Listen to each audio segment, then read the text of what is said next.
Welcome, Lund loyalists, to John Lund Unleashed. Those watching on YouTube, on the John Lund Unleashed and Bay Area Sports Collective channels. Viewers on X, Instagram, LinkedIn, and Facebook, and Lundos listening to the podcast on Apple and Spotify. John Lund Unleashed, brought to you by Reapel Sports Medicine.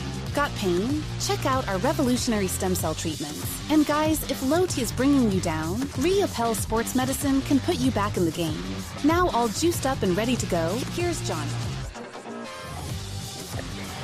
What's happening? Thanks for joining us. Happy Thursday, downhill side of your week for episode 158, John Lund Unleashed. Please make sure you are subscribed to the channel, John Lund Unleashed. Also, please make sure if you're watching on one of the other places, which is totally fine, at John Lund Radio on X, on Instagram. Good morning to you. At least good morning on the West Coast. 9 a.m., 9:02 to be exact. Noon Eastern time. Thank you so much for watching us. If you're back and you're watching us later, that is outstanding. Remember, if you want to ever go back to anything, obviously you can go back. But also, if you go on YouTube, we put the chapters up so you can just click to whatever you want, which is nice. We're also on the Bay Area Sports Collective. You're thinking to yourself, what's that big B in the corner? That's the Bay Area Sports Collective. So that is my show, John Lund Unleashed, Tom Tolbert's show. A lot of us ex-KNBR guys. Rod Brooks is now aboard, which is awesome. Paulie Mack used to be Murph and Mac, and he's with Creative Tony, which is awesome, and they do Paulie Mac's particles. So they will follow me. They are outstanding. And then we've added Amy G, of course, and Jeremy Affelt, so lots of Giants talk there. So make sure that you subscribe to the Bay Area Sports Collectives, because not only will you know when my show is going on, but others as well. And then please, on John Lund Unleashed, I don't mean to make this complicated, but on the John Lund Unleashed channel on YouTube, you could come over right now, hang out. We got a great community of people who hang on the boards and talk and have a good time, and a great group of people there. So you can do that right now. Or, you got your alerts on, because we put out stuff throughout the day. And if news breaks, like in the Mount Wade Jr. getting DFA'd, you never know what's going to happen. Or Niners in our OTAs, you never know what's going to happen there. So we always have lots of stuff for you. So please make sure you subscribe. And if you would do me the small favor of hitting the like button so that the algorithm likes us a little bit better so we can grow the community, that would be outstanding. And do remember that if you absolutely positively 100% want to get your questions, comments, thoughts on the show, all you have to do is hit me with a super. It's very cheap. It contributes to the show. It is much appreciated by me and a little bit of staff that we have here. So thank you for that. Before we get out to roll call and see what everybody's doing, again, welcome into the show, episode 158. The new guy, Daniel Johnson. I got to be honest with you. I try to stay up on everything. I don't know who that dude is.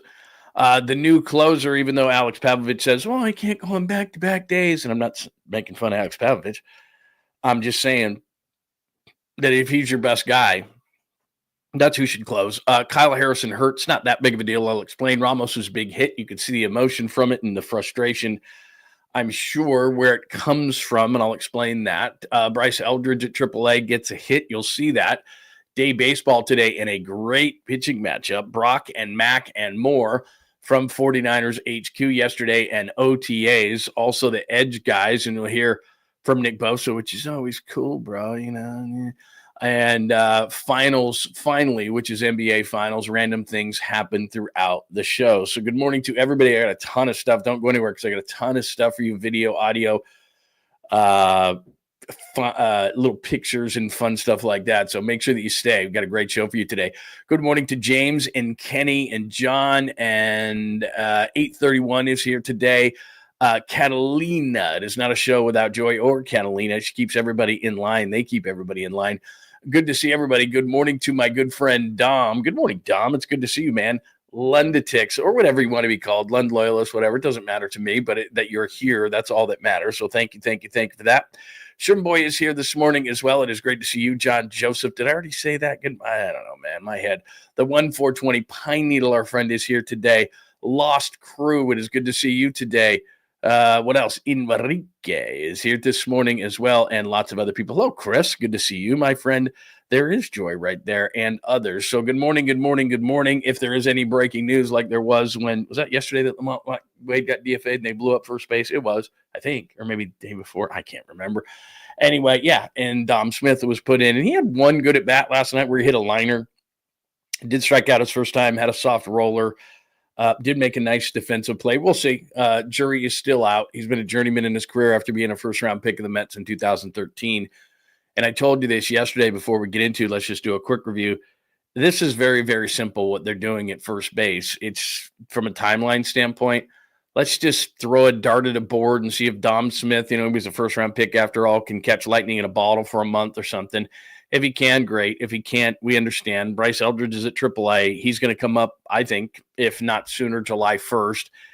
And then they're going to try to make a trade in July for a first baseman. Might not be a bad idea to get a right fielder. I know what Daniel Johnson did last night. Maybe beginner's luck, got a couple of hits and really saved the game with a ball in right field that there's no way I thought he was going to get to. And as good as defensively as Mike Yastrzemski is out there, he might have gotten a great jump and caught that ball, but that was pure athleticism catching that ball. So I don't know that Mike Yastrzemski makes that catch. And at the time, definitely saved the game. Randy Rodriguez gets the save. Kyle Harrison gets hit in the back, and he was just okay when he was in there. And I like Kyle Harrison, but I would move him for a bat. I think there's a team out there that was like, guy was at one point the best left-handed prospect in the game, and I think that that's the guy that the Giants could use to get a bat this season. Could he turn into Zach Wheeler? I suppose. But I think there's only one Zach Wheeler, and I don't think you can be gutless or scared or afraid of what may happen when you need a stick. When pitching, I've said this again and again, when pitching is this good, generally for this team, you have a responsibility to your pitching staff, which doesn't happen every day, every year, that this happens, that you've got to go out and get yourself a legit stick. I'm not talking about some let's see. And I'll expand this conversation from first base to second base, because I like Tyler Fitzgerald's athleticism, but 2 home runs and 7 RBIs, just not getting it done. I don't know what happened to his power in his stick, but it's not happening.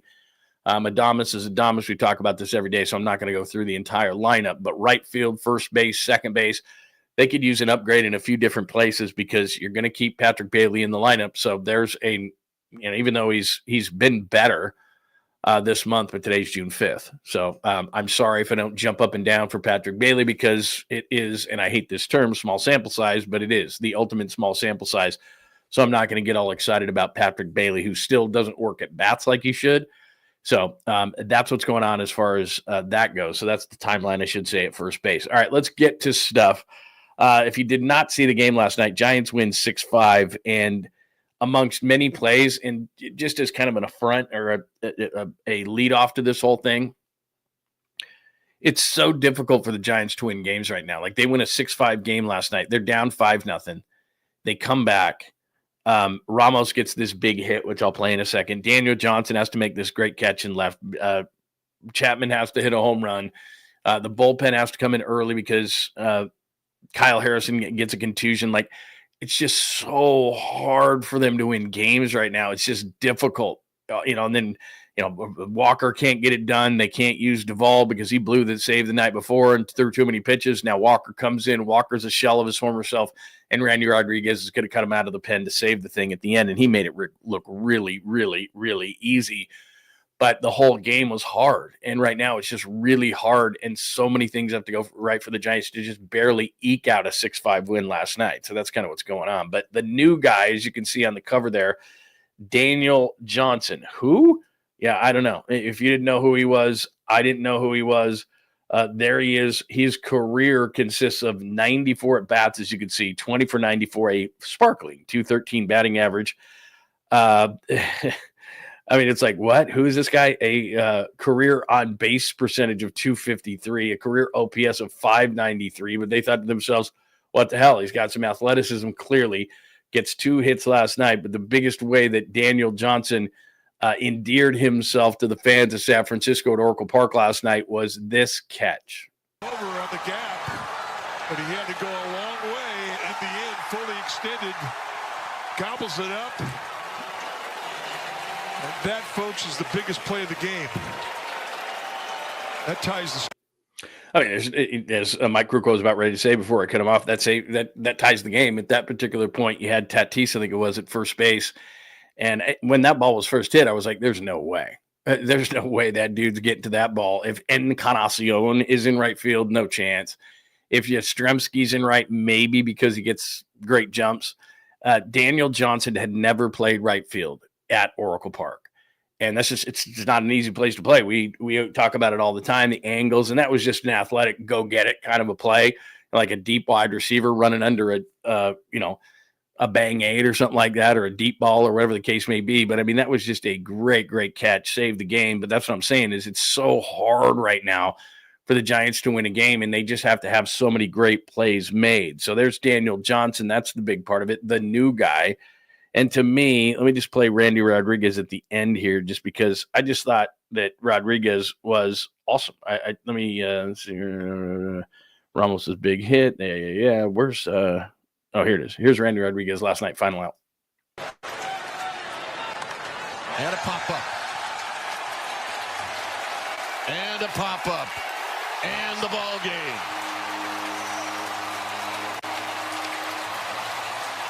Well, they just don't come easy. They do not come easy, and for some reason, this feels like the biggest game of the year. He was going to say, again, I cut him off. Not good at editing by me. Feels like the biggest win of the year, and it does, and it did. And they just needed it. They're just like, damn, we're losing these 2-1s, and they're down 5-0. So you're thinking, well, this offense isn't coming back. And then Chapman gets the home run. And, the defensive play I just showed, Randy Rodriguez had to come in to save Ryan Walker, who just doesn't have it. I mean, he just doesn't have it. Hopefully he can get it back at some point this year, but right now he just doesn't have it. But this was the biggest hit of the game, as you can see right there, Ramos' big hit. Here's Ramos, and you can see the emotion pour out of him as he's standing on second base. Down the line, hit well, and up against the wall. 1 run scored, 2 runs scored, stopping at third is Fitzgerald, into second. Ramos, this game is tied. That's just not normal emotion that's coming out of Elliot Ramos. It's like, finally, damn, they work every single day on this stuff, and they just can't seem to get the key hit. Ramos is having a great season, but the night before he had a couple opportunities. The right guys have been at the plate. That's the thing, is it's not always your 7, 8, 9, your Baileys and Fitzgeralds and guys at the bottom. Ramos has had opportunities, even though he was good on the road trip, had opportunities since they've been home. Had a couple of games where he was up at the plate at certain times, hit into a double play the night before with the bases loaded. It hadn't happened. And so for him, you could see the emotion, but really it was for the whole team. And then Jung-Hoo Lee comes up. He knocks in a run with a sac fly, has a good at bat. And they take a 6-5 lead. Walker almost blows it. Rodriguez comes in, saves it. Johnson has to make a great catch. It's just, all across the board. Dominic Smith, strikeout, slow roller, line out to first. He made a nice defensive play. I mean, just all these things had to happen for the Giants to eke out a win against the Padres. So right now, and it's a nice win, don't get me wrong, 6 runs, we've been complaining that. It's been since 4 runs or more. We know what their record is. And really, this is not just a Giants thing. This is across baseball. 4 is the magic number. You get 4, you win about 75% of your games at 4+ runs, especially with this team, with this pitching staff and this relief corps that they have. And I know the night before Duvall blew it, but they generally have been really, really good coming out of the pen. And that's what happened last night is Randy Rodriguez. And as far as he is concerned, he's my closer. Right now, this is how the Giants have to look at things. To me, I want to get your thoughts. They've got to be in pure desperation mode. I know where we are in the season, but it's almost like in a game, and a manager will bring in, not maybe his closer, but a really good high leverage pitcher in the 6th inning or the 5th inning, because they realize this, we may not make it to the 9th inning. So we got to bring in our guy now, because this is the most important part of the game. Managers do that all the time now, not closers. I'm not saying that, but a high leverage guy that in the past might've been a 7th or an 8th inning guy is now coming in games in baseball and maybe the 5th inning. Because it's like, oh, this is the moment of the game. And they're not afraid to use him, because it's like, well, if I save the guy, we may not get another opportunity like that. What am I saving him for? And that's where the Giants are in the season, if that makes sense. If you don't start winning some games, if you don't start scoring some runs, if you don't start acting with some urgency, Buster Posey and San Francisco Giants, Buster's running things. I'm not saying it's his fault. Players play, coaches coach, management manages.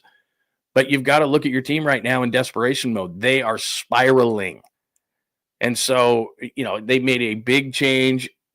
Obviously, with Lamont Wade Jr. out, Dominic Smith in, Bryce Eldridge moves up. They bring in a guy, Daniel Johnson. Well, it's the same thing. You can't do one thing one way and then all of a sudden, no, but we're not going to do this. Like Randy Rodriguez, right? Keep the flow going of what you're doing. You're managing this team now with an urgency. No more Lamont Wade Jr. No more screwing around. Okay, let's get in place here. Let's make major moves. We've waited long enough. They probably have waited too long. But because the wild card is going to be so competitive, you've got to make urgent moves now. Because if you do it later, you might be out of the race and it may not matter. So that's what I'm talking about with high leverage guys. Is that you don't wait till 8th or 9th inning now for high leverage. It might be the 5th inning is your high leverage. Exactly the same point here. We're just over a third of the way through the season. Your point of things being critical is right now. So you just made these major moves within the organization. You got to do the same with your closer. And I'm not saying that Duvall has deserved to lose the job, but someone's better. Randy Rodriguez last night, when he came in for Ryan Walker, he made it look easy. Like when Duvall comes in, I got to go get a bottle of whiskey and start pouring myself shots. I mean, he gets it done a lot of times, but it's not without a little bit of nervousness. And sometimes that's just how closers are. Brian Wilson was that way. I mean, lots of closers are that way, but they get it done. Maybe they need their back against the wall to pitch their best. Randy Rodriguez last night is what Duvall had been in the past. This guy's gassing it up over 100 miles an hour. He's throwing a bender. He's throwing a changeup. It's like, what the hell? Jackson Merrill's a really good young hitter. He made him look silly. And if I'm Bob Melvin, I don't care about back-to-back days. He hasn't done this. Hasn't done that. I don't give a shit. This is your best guy. This is your closer until further notice. And why do they have to say this is the guy now? Like, it's like quarterbacks. Can't take a quarterback out. He's very fragile. I don't care. Like, you can at every other position. If a guy's not hitting well, first baseman or something, he doesn't play for a minute. Same thing. Duvall's been really, really good. Don't get me wrong. But Randy Rodriguez is the best option to close. It was easy last night. This dude is on fire. His ERA is like below 7. Isn't like, I don't think it's 0.69 nice, but I mean, it's, dude, I think it was 0.68 going into last night. And that's your best pitcher. That's your best bullpen arm. He closes. Duvall, you're the 8th. I don't know what you're going to do, Ryan Walker, until further notice. TBA, to be announced. Because last night Ryan Walker just didn't have it. He couldn't place the ball early on. Crook said it right during the broadcast. Was like, this dude, that ball ain't going where he wants it to go. He didn't know. So until further notice, again, same thing they should have done with Lamont Wade Jr. Maybe he needs a minute. Maybe he needs to go back to Arizona, chill for 5-10 days. There's other guys who can suck it up in his stead. You got Sean Jelly back. There's things you can do. Don't wait too long, because Ryan Walker at some point, they're going to need him, and I think he can come back. But banging your head against the wall with Ryan Walker, who's already said he's having mental problems, go give him a 10-day break. Go down to Arizona, work on a couple of things, take a mental break, chill out, because we're going to need you at some point. But right now, I can't trust Ryan Walker. So what I would do is I'd put Rodriguez in the 9th. I'd put Duvall in the 8th. I would, Rogers is normally the 7th. Like, I'm okay. I got enough arms down there. I'm going to be fine. You're already missing Hicks. I understand that, but there, maybe there's a guy, I don't know. But the reality of it is right now, Ryan Walker is not doing you any favors. And Rodriguez is easily your best guy. So to go along with the theme of we are, I won't say desperate, but we are urgent as an organization. The urgency of the organization to stay in this race, which they are dangerously close to falling out of, is we can't wait. I'm not going to wait to make Randy Rodriguez, who is clearly my best bullpen arm, the closer. I don't care. Yeah, he can't do back-to-back, this, that. Yes, you can. You can. He can. He's that good. So, anyway, there's my thoughts on what's going on with the Giants. The new guy, Daniel Johnson, 2 hits and a game-saving catch. The new closer, I would make Randy Rodriguez. Kyle Harrison. Let me get to Kyle Harrison. I'm going to give you just a little thing here. Not that this really, does anything, but there you go. Our friend Alex Pavovich. Left elbow contusion, fancy name for a bruise. Extra day off, blah, blah, blah. Let's see how it goes the next few days. That could be something where Justin Verlander is back and can take that spot in the rotation. I've made myself known as far as Kyle Harrison. Love the kid. Had him on numerous times. The first time I had Kyle Harrison on one of my shows, he was in the Futures game, and he had just gotten his ass handed to him. So we're like, Kyle Harrison's going to come on the next day. Cool. And then I watched the Futures game. He was terrible. Or he wasn't terrible. He just got lit up. And then but right after that, I'm like, sorry, we're bad luck, and talked to him at spring training. And he's just a great kid. He really, really is. Very mature, very smart, knows the game, knows his pitching, knows his mechanics, knows his history. Like, great kid. Not one thing to say bad about him, but like I said, he's just, he elevates a fastball. He's got a couple of pitches. He's just okay, and he's just okay. He's not Hayden Birdsong in terms of his potential. Could he turn into that? Yeah, you see times where it's like he can be really dominant. He was just okay last night. And when he got hit, that was unfortunate because at that point, he gets nailed. I guess they're saying elbow. I thought it was his back, but I guess it's his elbow, and the ball bounces, and Fitzgerald's going after the ball, and then the thing where Fitzgerald was standing goes into right field, and he gets 2-run single against him, and then he's out of the game because of the contusion. It wasn't all his fault, but he was just okay. And as I look at this rotation, especially this offense, okay is not going to get it done. Again, sense of urgency within the organization. So Robbie Ray's pitching today. What a great matchup. Robbie Ray versus Dylan Cease today at the Yard for day baseball. Robbie Ray's pitching amazing. Logan Webb. Birdsong. Roop is pitching great. I expect Verlander to be okay if he's going to be your fifth starter. That's all right. I don't know where Kyle Harrison fits. When Kyle Harrison gets healthy again, and it's too early for the trade deadline, but if there's a pitcher that I'm willing to give up, and I don't think a lot of people would say this, and lots of people probably wouldn't agree because he's still got upside, Kyle Harrison. I'm not saying he doesn't. I think ultimately he might be a reliever in this league. But that rising fastball that's up there at 95, if he doesn't have to go through the lineup 3 times, I think he could be really, really, really effective. So you want to trade me Brent Rooker, and he can play left field, and Ramos moves to right. You want to trade, you want to get me a legit bat, and there's a team like Oakland's the perfect Oakland. The Athletics, the A's, are the perfect team for the Giants to trade with because, first of all, the A's have lost, I don't know how many, what have they lost, like 15 or 16 or something. And ironically enough, George and I, my son and I, were at the only game they did win a couple of weeks ago. But they've got great young hitting, just great young hitting on that team. And they don't have any pitching. Their pitching is awful. I think it might be the worst in baseball now. But Kyle Harrison would be perfect for that team. Put Kyle Harrison in that, and he's gonna get the ball every 5th day. Hell, he might be their number 1 starter here, J.P. Sears or something like that, Severino, whoever it is. But I mean, they'd love to have that guy. And now here you are with Kyle Harrison on the A's, and I don't know, Rooker or Andujar or whatever. They're not going to get some. They're not getting Soderstrom. They're not getting Law Dog. They're not getting some of these other young hitters that they have, but Rooker's a guy that he's having a solid season. They just signed him to, I think, a $66 million contract. That's not egregious. That's not terrible. The Giants could absorb that pretty easily. So, that's one move that they could make. Rooker could play left field. You can move Ramos over to right field. Good to go. No offense, Daniel Johnson, but I don't believe it. He did 1 game. Wonderful. They need a stick. And so even if it's not the A's, which I think would be a good trade partner, like I said, Baltimore is a team that is out of it, has some sticks. The Marlins have a player or two that you could look at. There's not a lot of teams that are out of it. But if you said to people, might be an overpay for Kyle Harrison, he's still got big upside. A couple of years ago, he was the number 1 left-handed pitching prospect in the game. Could he turn into the next version of Zach Wheeler? I suppose he could. I don't think he is, but I suppose he could. But you can't be afraid. They need to be in urgent mode right now. So yesterday you did all these things that told us you were in urgent mode. You have to be consistent in that now. You've decided, okay, that first base wasn't good enough. It's not. Right field wasn't good enough. It's not. Other aspects of it, you've got to get offense for this pitching staff. This is a pitching staff, starters, relievers, that could be a championship type of pitching staff. But your hitting is woeful. It's terrible. So you've got right field, you've got first base, you might have second base now. I just don't think Fitzgerald's good enough.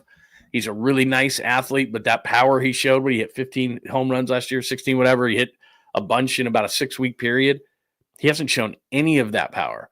So that's been confusing, but I like that he's an athlete. I like, it's not that super U guy. He's a good enough athlete to play second, short, probably play the outfield. He could play in a lot of different places, Tyler Fitzgerald. He'd be a great super U. He really would. If you had a solid second baseman, they've got to look everywhere. Second base, first base, right field. Those 3 places, I've added second base now to it. They've got to get sticks. That's all there is to it. And they're not 1 stick away. They're a lot more than that away. So that's what's going on with the Giants. One more thing from the Giants before we move on here. Bryce Eldridge got a hit last night in his AAA debut. Dog night as the 1-0. That's going to be hit into right field, a base hit. A base hit for Bryce Eldridge. Yeah, I don't know that was the biggest rocket that Bryce Eldridge has ever hit, but like I said, timeline-wise, they didn't bring Bryce Eldridge up to take a look at the Capitol in California. They brought him up because if Dominic Smith, which is probably the case, doesn't get it done over the next few weeks here, we're going to see Bryce Eldridge, like it or not, ready or not, defensive ready or not. We're going to see Bryce Eldridge. That's just the way it is. And Buster Posey told you so. I mean, he basically said, if I can encapsulate it quickly, is, yeah, the kid needs more time, but it's about winning at the major league level. That's what he said the other day. So what he's telling you is, because of desperation, we may have to rush the guy up. I mean, it's desperate that you go down to the Yankees AAA affiliate and say, hey, can we get Dom Smith out of his contract, which was up June 1? He had an out on June 1 so that we could see what this guy could do. I mean, he does have a bit of a pedigree, former first-round pick of the Mets in 2013, but then at that point he bounced all around. So it's not like, he's established or anything, but they looked around the rest of Major League Baseball. He said this yesterday, and he wasn't calling other teams. Teams were calling him going, yeah, you got a pretty bad deal there at first base. How about you give us, Birdsong, Harrison, they're just ripe for trying to rip off the Giants. And they're going, no. And the closer you get to the deadline, the more your leverage improves. And that's what they're trying to do. They're just trying to buy time. Dominic Smith, okay. Bryce Eldridge, maybe not ready. He's only 20. And then they'll make a trade at some point in July, and they'll see if Bryce Eldridge can give him a kick. But it's not just about first base. That's not enough. They brought in Daniel Johnson again to buy time. Hopefully they're finally to the realization that while Mike Yastrzemski is a hell of a guy, he's a fourth outfielder. And that while Lamont Wade Jr. is a hell of a guy, he's not going to get it done this year. It's just not going to turn around. And they've got to be culpable for that, because I asked a ton of times to throw him down to Arizona and get him rehabbed mentally, physically, whatever. And they never did that. So some of it is on them. There's no question about it. So that's what's going on as far as the Giants go. Episode 158, the new guy, Daniel Johnson, saves the game. The new closer should be Randy Rodriguez. Kyle Harrison is hurt. That's okay. I think eventually he could be traded this year. Ramos got the big hit, and you could see the emotion flowing out of him last night. That was a complete roster or offensive frustration to finally get that big hit last night. Eldridge, I showed you his AAA, and we got into the timeline for Bryce Eldridge. Today, by the way, if you're going to a game, just get out of there. You don't need to stay at work today. Look at that matchup. Dylan Cease is not having a great year. 1-4, 465. He's got too much talent I don't understand him. But Robbie Ray, all-star numbers there, 7-1 to the 243. He's given him a chance basically after the first couple of starts, in every start he's had. He's been tremendous. Major League Baseball's pitcher of the month for May. So Ray versus Cease today. If you're going to the yard, today would be a wonderful day to go. So it's a great pitching matchup today. So that's what's going on as far as the Giants go. Lots of good stuff. Before I move on to, and I have a ton of stuff from OTA, so don't go anywhere if you're a Niners fan. I got a bunch of stuff, but what's going on today hey, look at that, ladies and gentlemen, boys and girls of all ages, our good friend Daniel Ogden is the best. He's helping with Tolbert Show, by the way, Bay Area Sports Collective. Ogden is awesome. Used to produce my show, both at 95.7 The Game, and I think also, at KNBR as well. Awesome guy. Let me see. He's talking about the Tolbert Show. Stand by for call back. Seriously? Who's got duty? Who's got jury duty?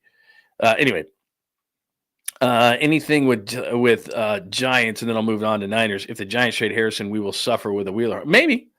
I mean, that's the chance you got to take right now, because the pitching is so good. The pitching is so good that you can't go through a season like this. It doesn't happen every year. There's injuries to your pitching staff. Somebody gets a TJ, somebody this, that, the other. Logan Webb is not going to be like a pitching machine like he is right now. 7 innings, 7 innings, 7 innings, 7 innings. That's not going to go forever. And all of a sudden you lose that guy, then what? So Logan Webb is awesome. Robbie Ray is awesome. Birdsong is going to get into that 3 role, and he's going to be really, really good. And your 4 spot, Landon Root right now is pitching his ass off. Verlander, I think at some point, is going to be solid enough, and you have the best bullpen in baseball. That doesn't happen every year. All of a sudden next year, Randy Rodriguez can't find it, just like Ryan Walker can't find it now. Like, bullpens fluctuate year to year. You've got the best bullpen in baseball. You have a good starting staff, and yet you went 13-14 in May, even though both the starters and the relievers were great in May. you've got to get sticks. You have a responsibility to your pitching staff to get sticks. So if it takes Harrison, it takes Harrison. Right now, he's a luxury you cannot afford. You're so bad on one side of the ball and so good on the other. You got to balance that out. You have excess pitching anyway. And here's the other thing that we don't talk about. Pitchers will sign here. So if you lose a Harrison, he turns into a Wheeler, go sign somebody. That's what they do.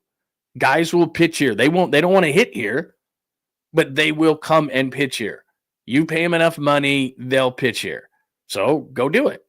You know, from Kevin Gausman, who you rehab, to Carlos Rodon, to Verlander signing this year. I'm not saying that all those guys worked, but guys will sign here. There's a history of it in this park. Hell yeah, I'll pitch in San Francisco. But hitters, whoa, you got to trade for hitting. You got to develop and sign pitching. It's that simple for the Giants. So if you have excess pitching, simple equation here. Trade excess pitching for hitting. That's what you do. And I don't know why Farhan just wouldn't do it. And plus, beyond Harrison, they have guys. Wisenhunt is supposed to be good. There's Joe Whitman. We forgot about Mason Black. Like, I don't know if any of those guys can pitch, but they've got reinforcements in the minors who are supposedly pretty good. And even if they don't, guys will sign here. It's just money. It's not my money. And the Giants act like they're a mid-market team, not a major market team. But reality is pitching will sign here. So if you lose pitching, you can sign more pitching. Can't sign more hitting. You have to make the hitters come here. We traded for you. You have to play here. No, I don't. You're under contract, bro. Like getting Rooker, like people are like, oh, Rooker he signed a $66 million deal. That's not a huge deal. It's like 4 and 66 or something. You know, that's what you do. He's under contract. He's got to hit here. That's what you do if you're the Giants. You trade for the hitting, so they have to come. Sorry, I don't want to come here. Sorry, we just traded for your contract. And then you sign the pitching, you develop the pitching, whatever. You've got a park that pitchers want to pitch in. So if you lose pitching, you go sign pitching. You lose bats or you don't have bats. Pete Alonso, would you like to? Hello? Is this thing on? No. He won't take your call. So you got to trade for it. It's a really simple equation that for some reason Farhan was like hoarding all of his pitching and was like, hey, dude, you need sticks. You can't let down this pitching staff. It doesn't come along that often. All right, let's get some NFL stuff. Let's get to some Niners stuff today because there's a ton of stuff going on at 49ers OTA. So again, new guy, new closer, Harrison hurt, Ramos big hit, Eldridge AAA got a hit, Dave baseball, awesome pitching matchup. And we went on a bit of a tangent about how the Giants philosophically should build their team. All right, that's enough. Let's go to the football side of things. Let's start here. Look at this, ladies and gentlemen, boys and girls of all ages, thanks to Matt Barrows. That 47 right there, yeah, that's Bryce Huff, the new edge rusher for the Giants. There's Chris Kosarek. Look at him. Do this. So you're not going to learn a whole lot, but people love watching this stuff. So I'll let it run for a second. Oh, look at the get off. Oh, look at him. He's getting ready.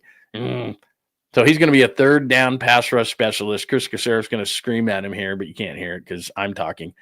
And there he is, in the flesh, signed, past the physical, blah, blah, blah. Doesn't look like a huge guy, but he's listed at 6'3", 255.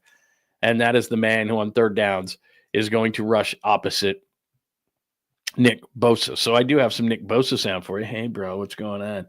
Here's Nick Bosa. And when he's asked, the reporter, when he asked the question, he says Huff, which his name is Bryce Huff.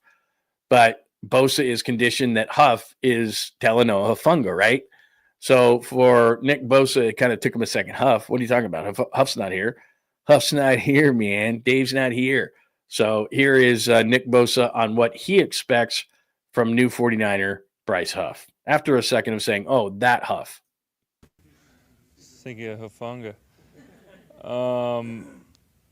I mean, I think he's going to be our pass rush other side end, so that's a pretty big position to have. And I mean, he was one of the guys that I like to really watch when he was with the Jets, and obviously it didn't work out with the Eagles, but I mean, when you take a guy who's playing a 4-down attack front and then you put him in as an outside backer, it's not always going to work out so great. So he's really elite at a certain thing, so we're going to use him that way, and I'm excited. All right, so after it took a second, hey, bro, like if you didn't know Nick Bosa, he's just like, he's the healthiest of health nuts. You would think he was like a stoner surfer dude from SoCal, like even though he's like a very regimented and disciplined guy from Florida. But you would think, hey, bro, what's going on? I just woke up and smoked a fatty. Like he's really, the Cody Bellinger memes that you see, like that's how he actually talks. But he's very, very bright and smart and knows everything and everything like that. So after he figured out it wasn't Huffunga, it was Bryce Huff they were talking about, he said what everybody said. I played yesterday for you. Vic Fangio, the defensive coordinator of the Eagles, used to be with the Niners, of course, talking about how Bryce Huff had that hand issue last year. And that was one of the main reasons. By the time Huff came back, they had other guys who had emerged. And as Nick said there, I don't know why he signed in Philadelphia, because he's purely an edge third down pass rusher. He does not set an edge as far as the run game. That's what Mikael Williams does. I'll play something for you from Nick that I think is encouraging from his first impression on the first round pick, Mikael Williams from Georgia. And I'll tell you another story that tells you that's kind of encouraging as well in this guy. But as far as Huff is concerned, Bryce Huff, he's going to be a third down edge guy. He's going to come in. He's going to knock Mikael Williams on the inside for their turbo package, which is what their pass rushing package is called. And he's going to be on the outside, and Williams is going to be on the inside, and Bosa is going to be on the other side. And then I don't know who their fourth guy is going to be as far as a defensive tackle. Probably somebody who can push the pocket, but also possibly get to the quarterback. Maybe that's Collins. Maybe that's Gibbons. Maybe that's whatever. But that's what that's what their hope is there. And you heard Nick Bosa talk about it. And I think, again, he's miscast as an outside linebacker. He doesn't want to go backwards. You want that guy just going forwards on third down. And he had the 10 sacks and everything. So to me, and I put this on the thing there, Huff is key.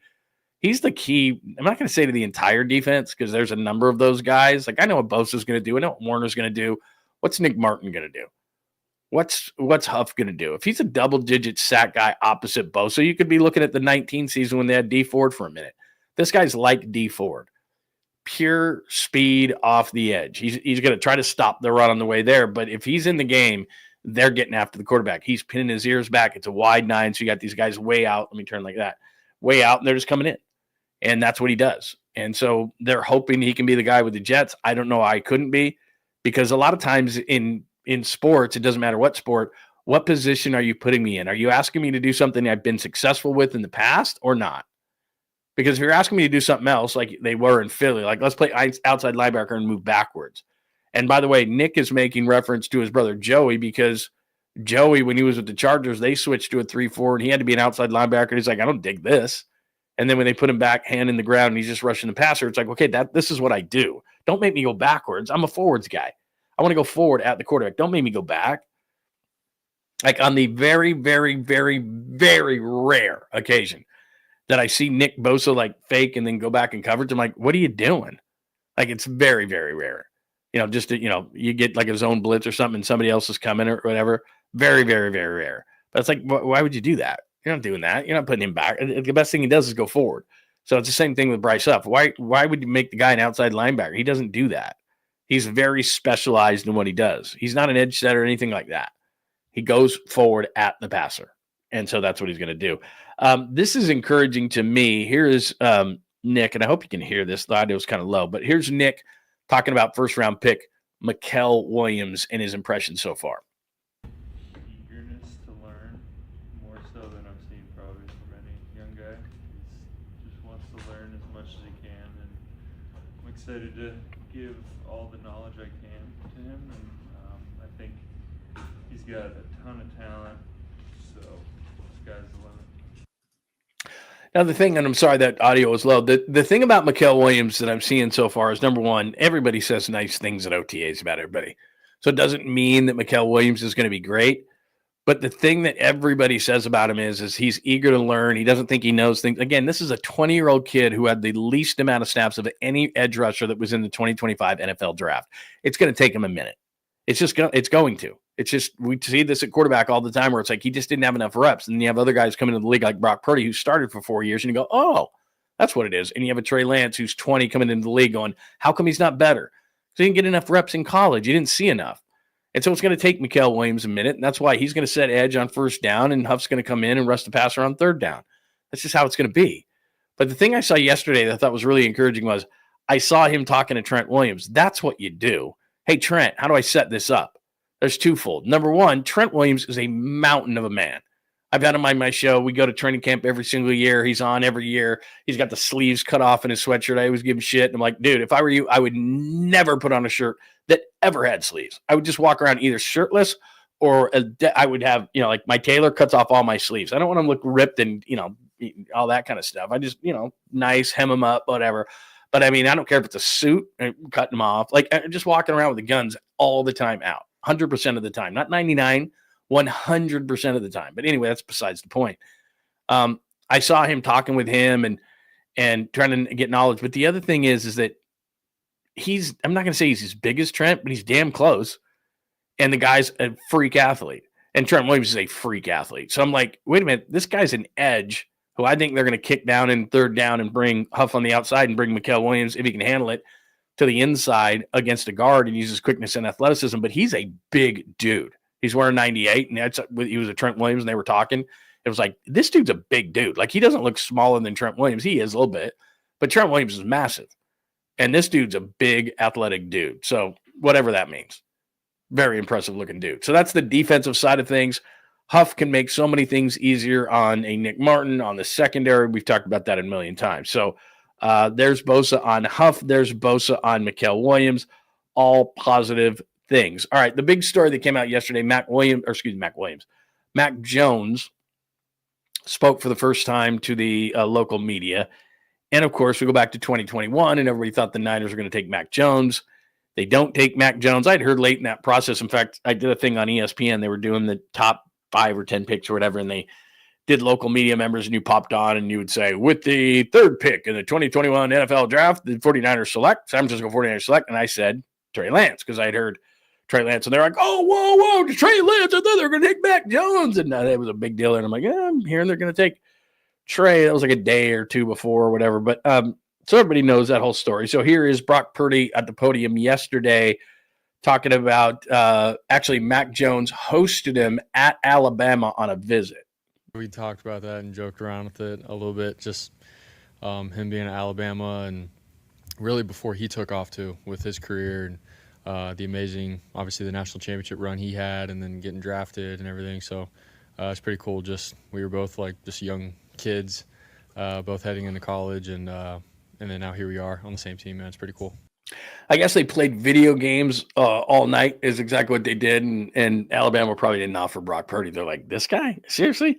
We've already got one of those guys in Mac Jones. So kind of funny that Mac Jones would be the 15th overall pick in 21 and heralded and had a good rookie season with the Patriots. And then Brock Purdy would, be Mr. Irrelevant and everything happened the way that it did. Here's Mac Jones talking about his ability to become the next Sam Darnold.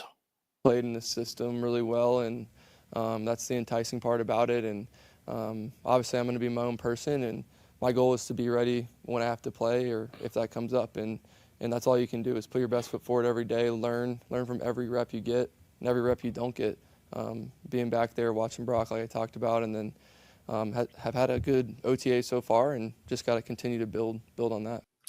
It must be weird for him thinking to himself, okay, wait a minute. I was Alabama's quarterback. He was just some kid, and I was big man on campus. Then I get drafted 15th overall by Belichick, and the Patriots have a good rookie year. And then now how the hell did I get here? Obviously through Jacksonville and all those kind of things. But he's looking up going, okay, wait a minute. I was 15th. He was 262. He just got paid a boatload. I'm trying to resurrect my career. I'm here with Kyle Shanahan. To me, I know this is going to be not going to be one of the main stories of training camp, but watching him, I'm going to be interested in watching him because I haven't seen a ton of Mac Jones. When he was with the Patriots, they just tried to minimize his role and play defense, and he was good enough at doing that. And then all the stories started coming out of New England, and we've talked to people about it, and he's not a good guy and all these things. We're like, we'll see. The one thing we did hear, I can't remember, somebody was on my show, and they said this, is like Mac Jones can talk the talk. So in other words, during training camp and during these sessions, everything, he can talk and talk and talk and talk and talk, and he's really impressive, and then he goes on the field and he stinks. So we'll see. People out of New England were saying that about Mac Jones. But to me, it's interesting to me. Can he become that kind of a guy? At Alabama, the thing always, his senior year, I'm doing this off the top of my head, but I think I'm right.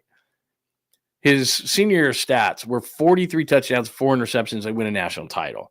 And then there's that picture of him smoking the cigar, and he's got the Tom Brady bod from the, from the combine. He's got this pudgy stomach and all those kind of things. And again, people in glass houses should not cast stones, but that's what I'm doing. He's an athlete. I'm not. So, here he is, and everyone's like, draft that guy. I mean, honestly, if we go back to that day, and I don't know that people want to do that, but I was convinced they were going to take him. But then I started hearing the other thing, and some of the other thing was, wait a minute, the guy who was smoking the cigar in the locker room, the pudgy guy, we traded all the way from 12 to get that guy. And then, I think they wanted him. And then all of a sudden it was like, we can't sell this to our fans. We can't do that. We got to get we got to get somebody flashier. And you remember Fields was in the draft, and obviously Trey's in the draft. And it came down to Fields, Trey, or Mac Jones. And I'm convinced that they just didn't feel like they could sell Mac Jones to their fan base. Now, I don't know if Mac Jones turns into Brock Purdy if he's put in that different position. Like, you remember the movie Trading Places, Eddie Murphy, Dan Aykroyd? I'll bet you $1. They can turn, what was it? I know his last, Reggie Valentine or something like that was Eddie Murphy's character. And he was a guy on the street. Remember, he was a hustler. And they take Dan Aykroyd, and he becomes on the street, and Eddie Murphy becomes the big trader. And they, and those Mortimer and the two brothers, and I think they bet $1 that they can turn Eddie Murphy into this great stockbroker, which they do. If you haven't seen the movie, it's just okay. But anyway, so it's called Trading Places. If you put Mac Jones in that position where Brock Purdy was, and Brock Purdy in as the starter of the Patriots, would they be totally different? I don't know. I mean, that's the narrative from a national media standpoint is, you can put anybody in there. You can put anybody. Like, I think Florio was saying that. Like, you put Mac Jones in there. I think Orlovsky said that. You put Mac Jones in there, he'd be doing the same thing. We'll see.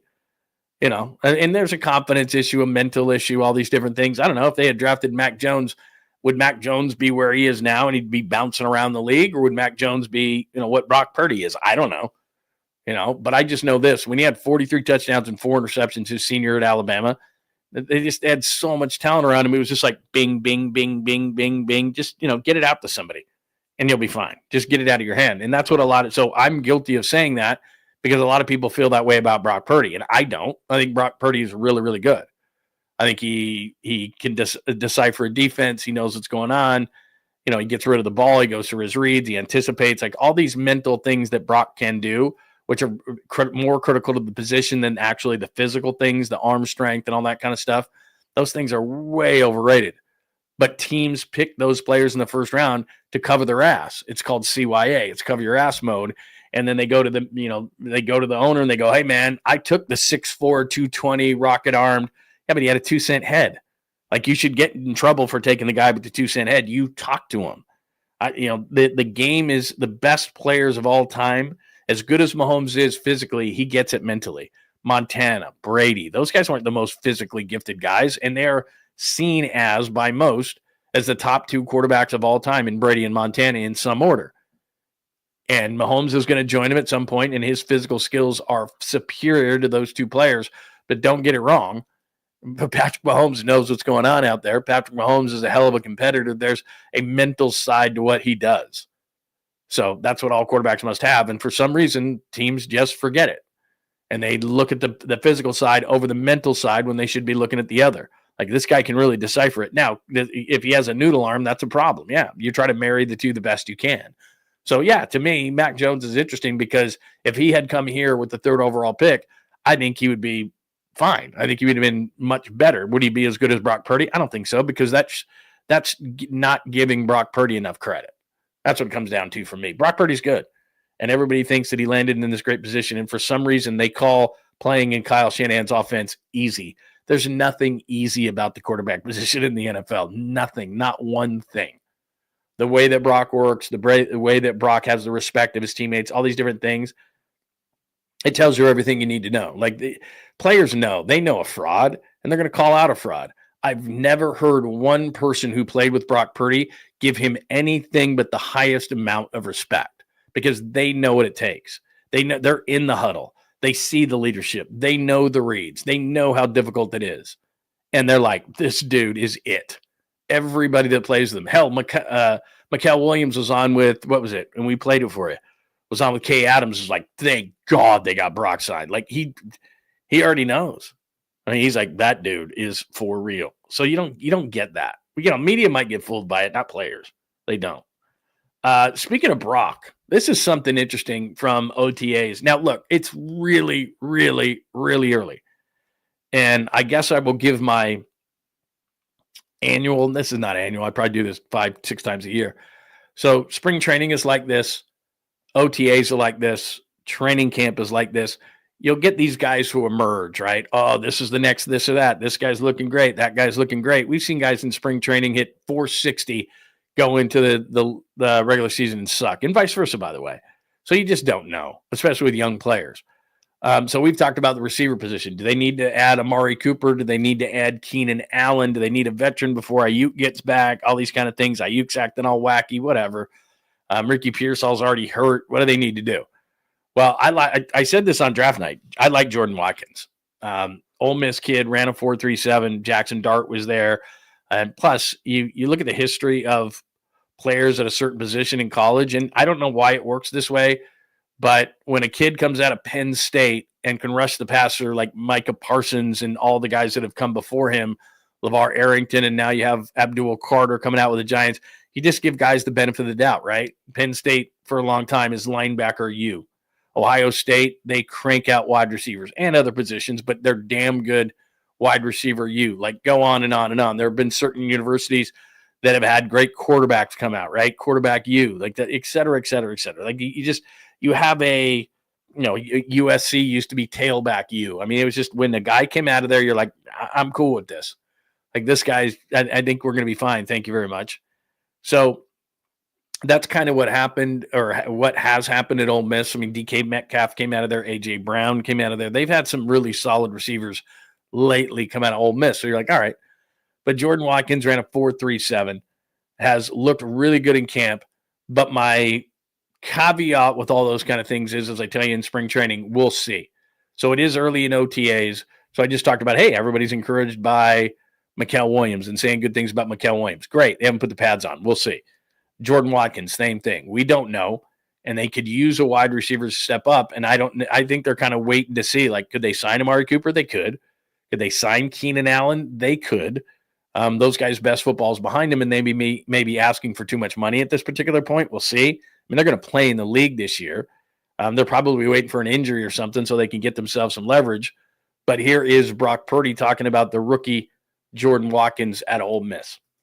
Man, Jordan Watkins has been balling from day one. Really, he's come in and has done everything pretty right, and he's been on point. I mean, he's had a lot of explosive plays down the field, and obviously the short game, the intermediate, he's making plays all around. So I'm excited for him. Obviously, we know it's a process throughout this whole thing, from OTAs to the 40 days away to camp, and I know he knows that. But man, I'm really excited to keep working with him and for him to keep learning our offense and how we do things.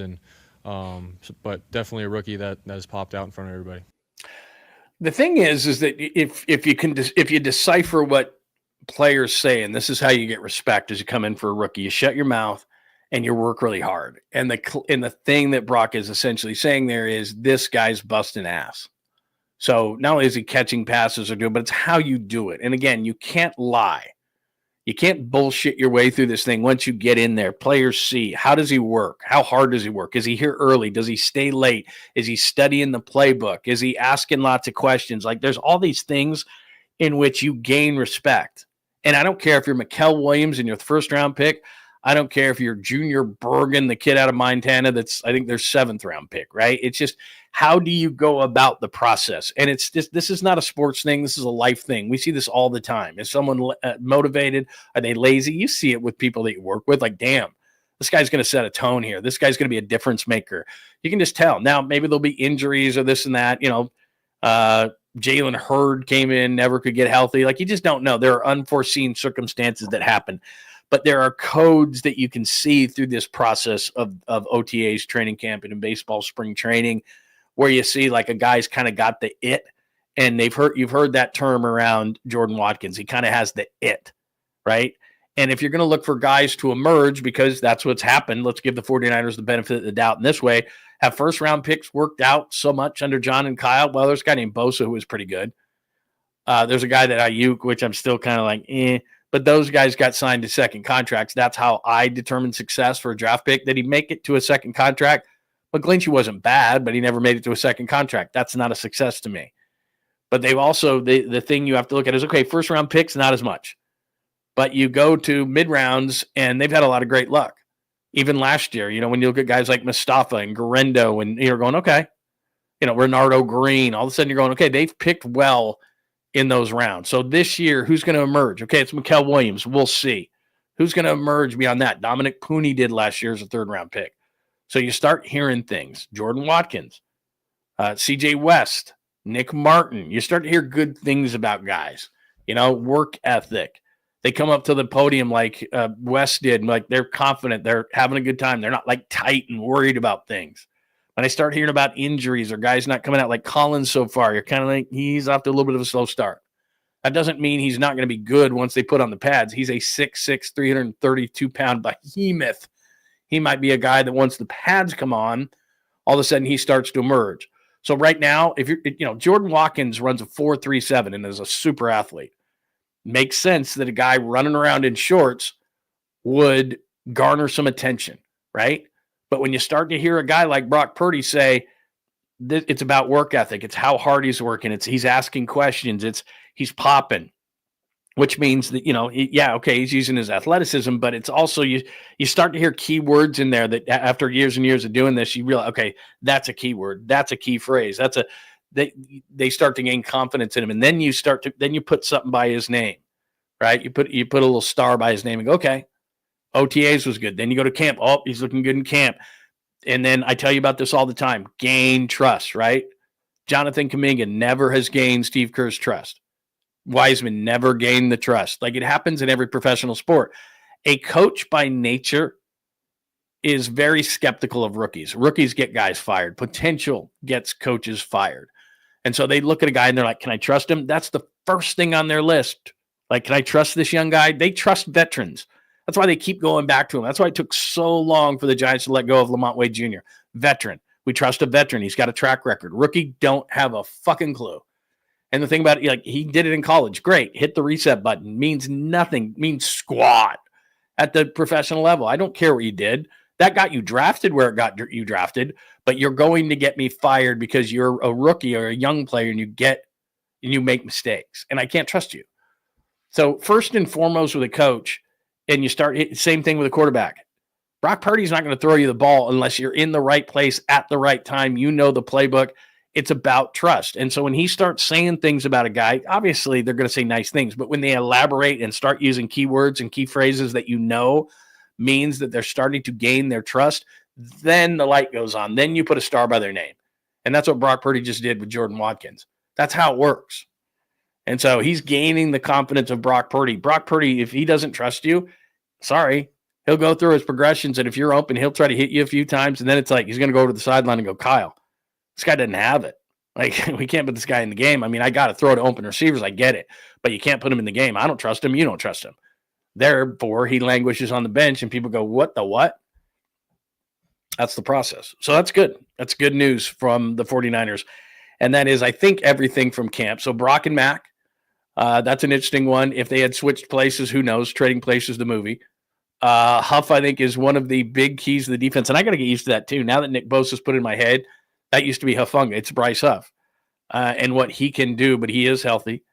We got that going on. Watkins is a story in camp. We'll see how that goes. Trent, by the way, one thing I wanted to mention, too, I was talking about Trent Williams and Mikael Williams standing next to each other and how big Mikael Williams looks. The fact that Trent Williams is even here right now, these are voluntary, even though nothing in the NFL is voluntary. But for a guy like Trent Williams, for a guy like Nick Bosa, Bosa's training in Florida. They know he's not screwing around. So somebody like that to be here, Trent Williams, somebody like that who owns a gym in Oklahoma and could be just working out, and he's like, I don't need this OTA shit. I don't need this stuff. This is voluntary. I don't come to this. I'm freaking Trent Williams. I'm first ballot Hall of Fame Trent Williams. I'm like, please, I'll see you in camp. And I might not be on time for that. So you're seeing a different vibe with the 49ers because they didn't dig 2024. So Bosa's here. Trent Williams is here. These kind of guys and getting in front of the media and talking and all this kind of stuff, they mean business in 2025. Will that mean anything different? I don't know. Should, might, but that's huge. So anyway, there's an update on OTAs. Let me get to my supers, by the way. Super, anytime you want to get your questions, comments, thoughts on the show, 100% guaranteed if you hit me up with a super and support the show, which is wonderful. Hi, Harry Johnson. Great show, Jan. You enjoyed doing a show alone with a partner. What do you do for prep for solo show like this is? Take us behind the curtain. Oh, thank you, man. Thank you for the compliment. First and foremost, compliments will get you everywhere on this show. To be completely honest with you and to pull back the curtain completely and to throw some shade at myself, I need to do better with guests. I've had a producer for 27 years in doing sports radio who I'm like, who's on the show today? And we talk about it. Walter did an awesome job. Ogden was in here earlier. Ogden did an awesome job. These guys behind the scenes in radio, TV, and so forth who don't get the accolades they should because they put together the show. They're awesome. They're just awesome. My career in radio, because I started in a smaller market, I was just always used to, I produced the show. I called guests. I got some help. I developed the topics, and then I became a control freak about it, to be honest with you. Like, this is what I'm passionate about talking about. On ESPN radio, when I did national shows on ESPN, so Larry Krueger and I, for about 3 seasons, we would do the post game for the 49ers on their network, and then literally it would be like 6:50, 6 p.m., and we'd have to flip this switch, and we'd go on ESPN, and we would do the national show. We would do the national recap show on game night on ESPN radio on Sunday nights for like 3 seasons. And so then we'd have to do the recap for like 5 hours until 1 a.m. And their producers are like, this is what we do this segment. We're going to talk about X, Y, and Z. This is going to be your angle. This is going to be your angle. This is why I know, the talking head shows are all scripted. And the producer's like, you've got these 3 cuts that you have to get to. Cuts are sound bites that you have to get to. These are the sponsors you read before and after. And we've got 7 minutes. And if you're not out at, we'll count you down 5, 4, 3, 2, 1. If you're not out, we cut you off. Because you got affiliates all over the country. So you've got to be tight. But it's the producer, and they send you a sheet, a little thing like this, and this is every segment. You're not going off the script. You're not going to do this. This is what we're doing tonight.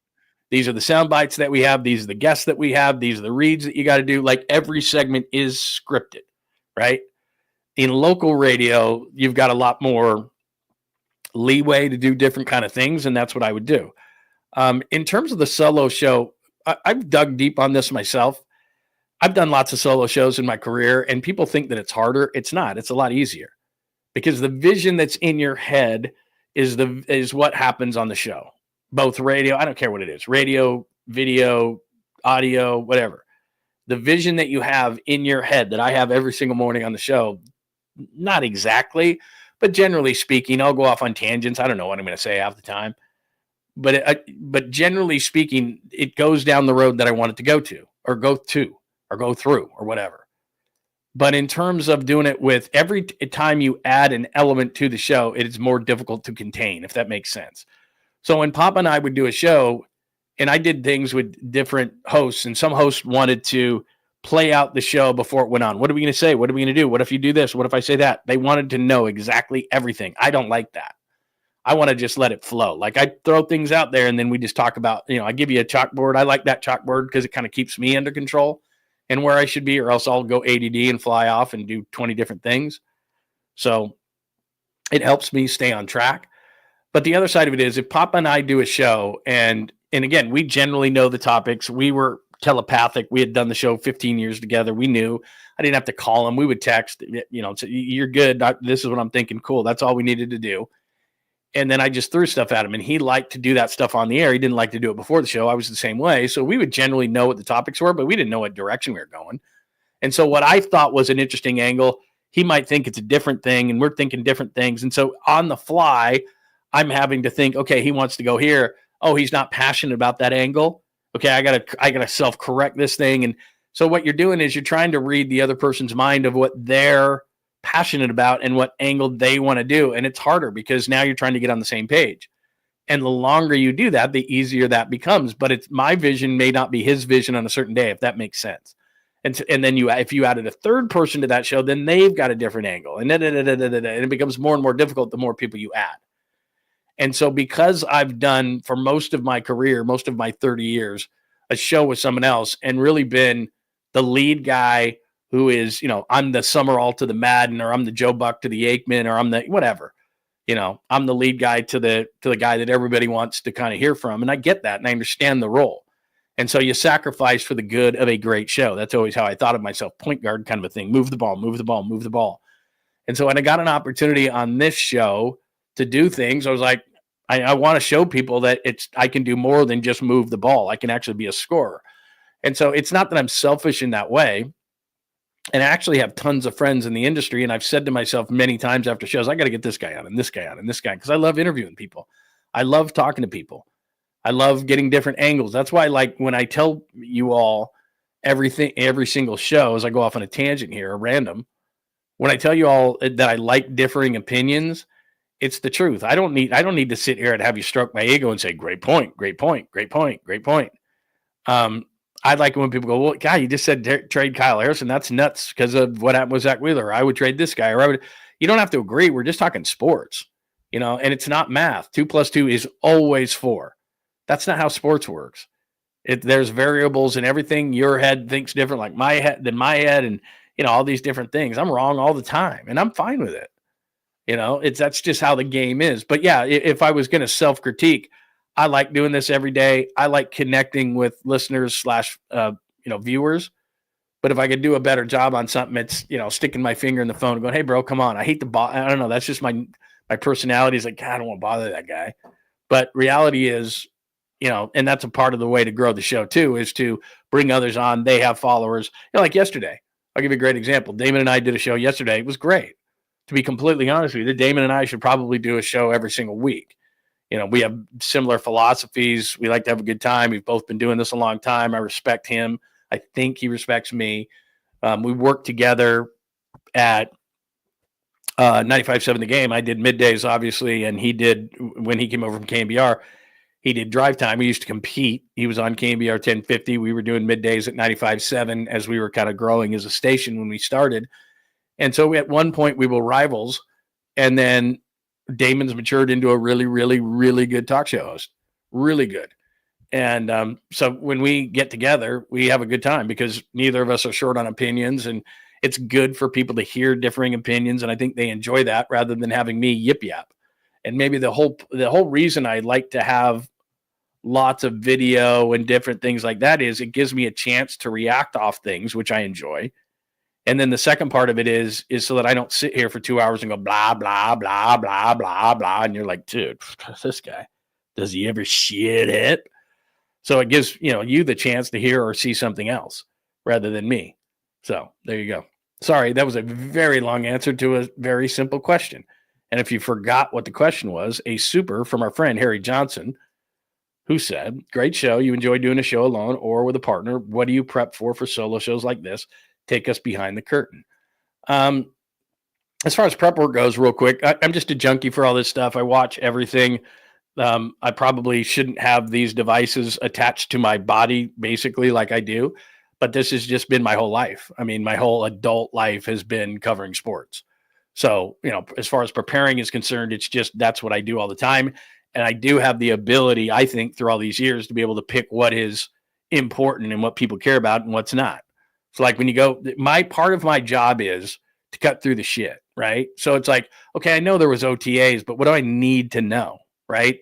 You as a viewer or a listener, what do I need to know? Well, I think that Mikael Williams is important. I think that Bryce Huff is important. I think the quarterback thing with what Mac Jones, where he was drafted versus Brock Purdy is important or interesting. Excuse me.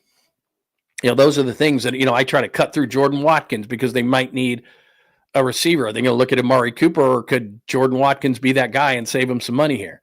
Those things to me, picking out the little things of how I can tell that Brock Purdy is starting to trust Jordan Watkins because I've covered tons of training camps or, those kind of things. It's my job at the end of the day, I think, to cut through the clutter. What's important about the Giants game last night, long term? Last night, yeah, let's react to some of that stuff. But long term, like, what's the plan at first base? You can see what it is, and you boom, boom, boom. And you look, if I can figure it out, you can figure it out. The Kyle Harrison thing, I'm looking at that going, okay, you need a stick. He's the guy that's sticking out right now. And a couple of years ago, he was a really big prospect. And I'm not sure he's ever going to live up to it. Could it be that he could be Zach Wheeler? Yeah. And I think I saw in there that people were talking about, like a guy like Jordan Hicks. Jordan Hicks, after this year, has like 2 more years and 20-something million left on his deal. And his best role is as probably at the highest level, like a setup guy. I don't think he's a closer. So Jordan Hicks is a setup guy, and you're going to pay him $11 million or $10 million. I don't think you're going to be able to do that. So there's that part of it. So anyway, sorry I went on a tangent there, but that was a good question. But yeah, I mean, you could, and again, this is why I like feedback. Put comments underneath the show or hit me up at John Lund Radio on X. And I love feedback on the show, but I, as a self-critique, and I tell myself this all the time, I love having guests on, and I should do a better job doing that. I think the show itself is a really solid show. We use a lot of sound. We hopefully have a lot of laughs and all those kind of things. You're informed. Everybody gets to hang out in the chat line if you're hanging out on the YouTube channel. But the reality is I need to do a better job of that. There's no doubt.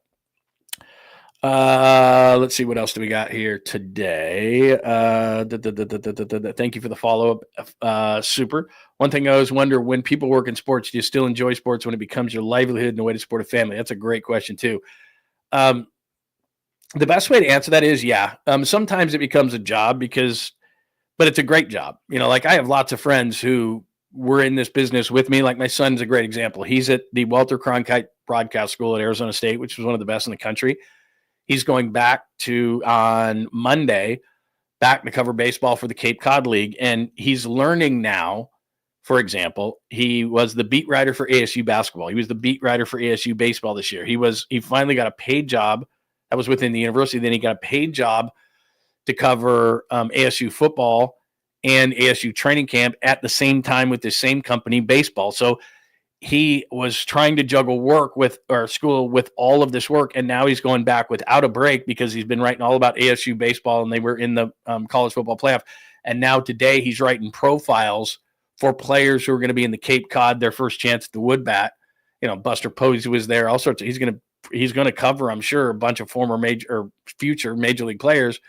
And he has had no break whatsoever. And people are like, oh, boo-hoo, you got to write about sports. And it's like, yeah, but it becomes his job. Like, he was going to go to San Francisco last Saturday. ASU won. He had to write an article. He had to stay home and watch the game. And it's just the way it is. Marv Albert wrote a book one time called I'd Love to, but I Have a Game. And while you're sitting there going, well, guy, you get to do play-by-play. I get it. But like Papa, for example, all week long, that's all he does. And then Saturday, you would think, right, he's going to party and have a great time. The game's Sunday. He's prepared. He always, when I would travel with him, we might go to an early dinner or something, but he would always stay in on a Saturday night. Everybody else is out partying. He's prepping his final stuff and his final boards for the game tomorrow. He takes it incredibly seriously. You should. You have a great responsibility doing what you do. So I'm not saying you're splitting atoms. You're not saving lives, but in this business, it's like you want to be as prepared as anybody else. I've always prided myself on outworking everybody. So I don't lose my passion for it, but it is a job. Don't get me wrong. I mean, no matter what you do for a living, and you may have loved it at one point, I love sports, but I'm not a fan, if that makes sense. I want the local teams to do well because that's good for my show. I like storylines because it's good for my show. That's how I would always think about it when I was on the radio for years. I wanted the Giants to win because it was good for business. I wanted the Niners to win because it was good for business. And then you grow into, you get to know these players or certain coaches. Like I really like Bob Melvin. I really like Kyle Shanahan. I really like John Lynch. I've interacted with them so many times that I have an opinion on who they are as people. And I like them and I want them to win. So I know people within the organization. Bob Sargent, who's the director of broadcasting for the 49ers, is a good friend of mine. He's an awesome guy. He works for the 49ers. He lives and dies with the success and failures of the 49ers more than anyone I know.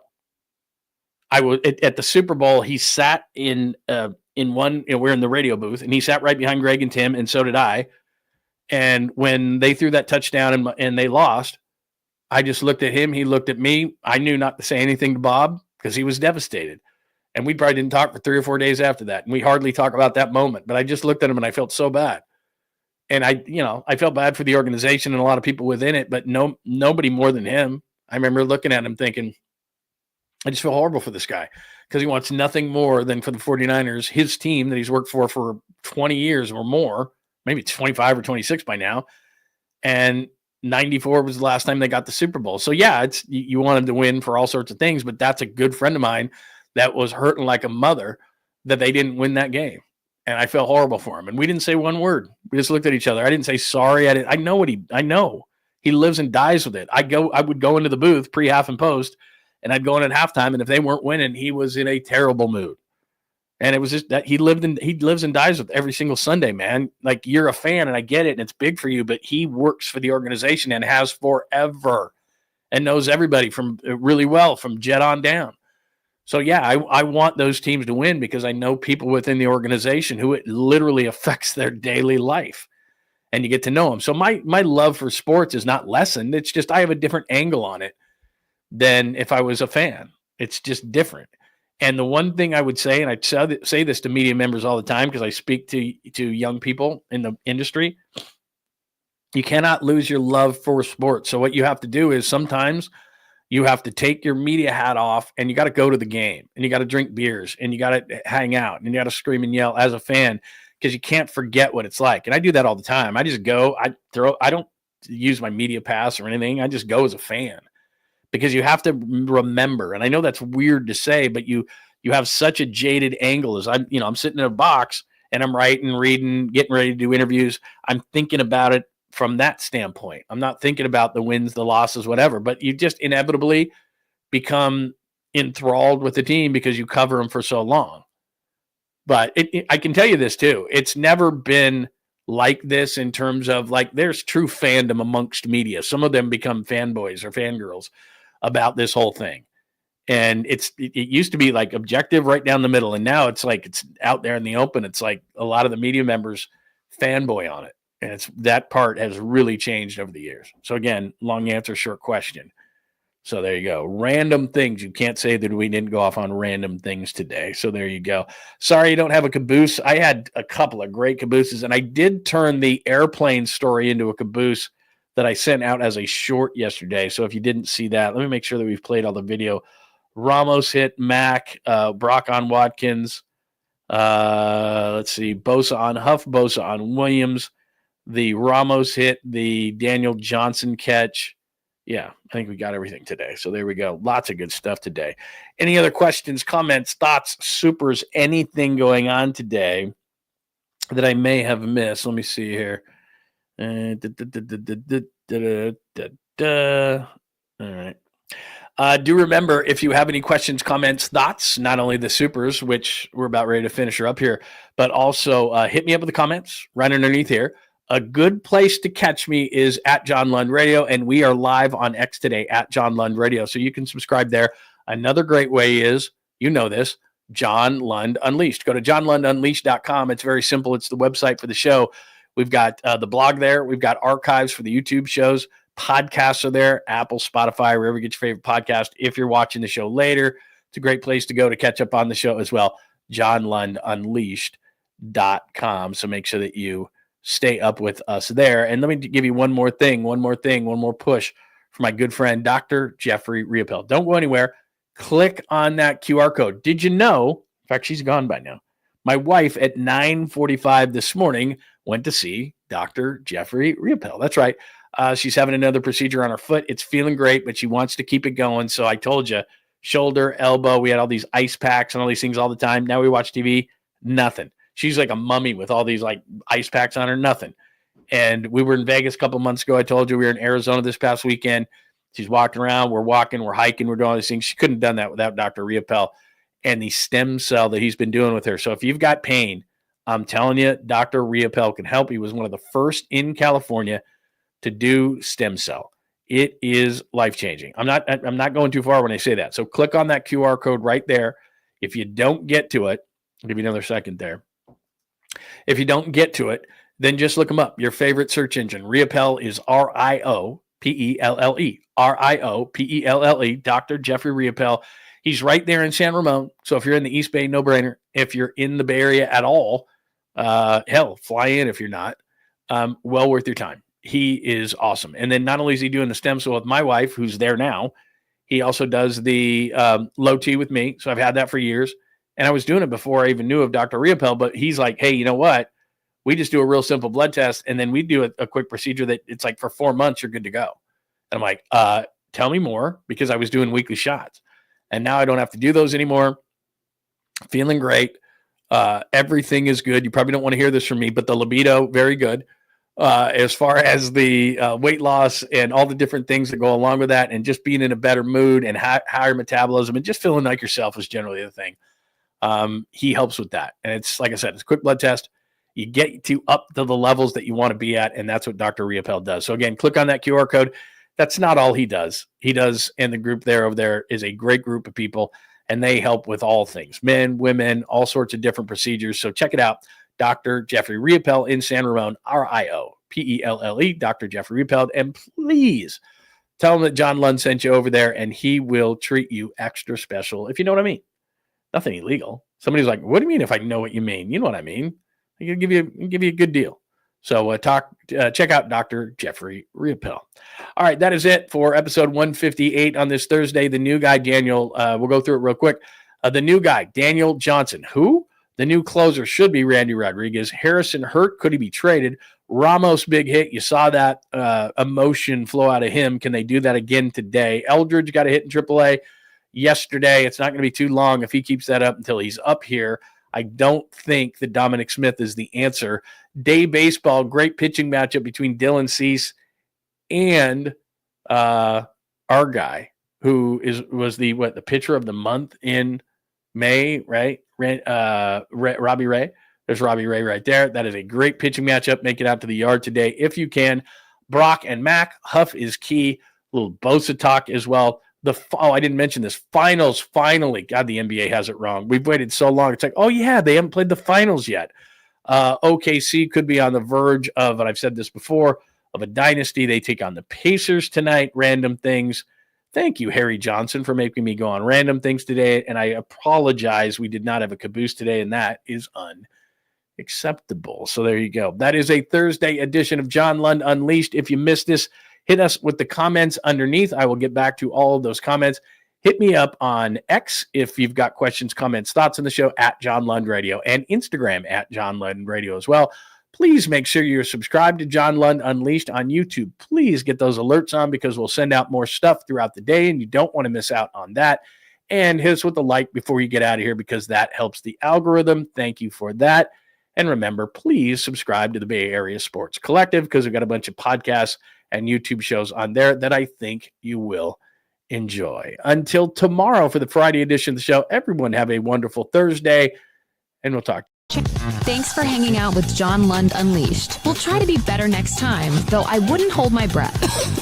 Please like and subscribe on the John Lund Unleashed Pod YouTube channel. Watch live shows weekdays at 8 a.m. on YouTube, Instagram, and X. And make sure to have your alerts on for shows throughout the day or night. All things Lund can be found at johnlundunleashed.com. johnlundunleashed.com. Goodbye!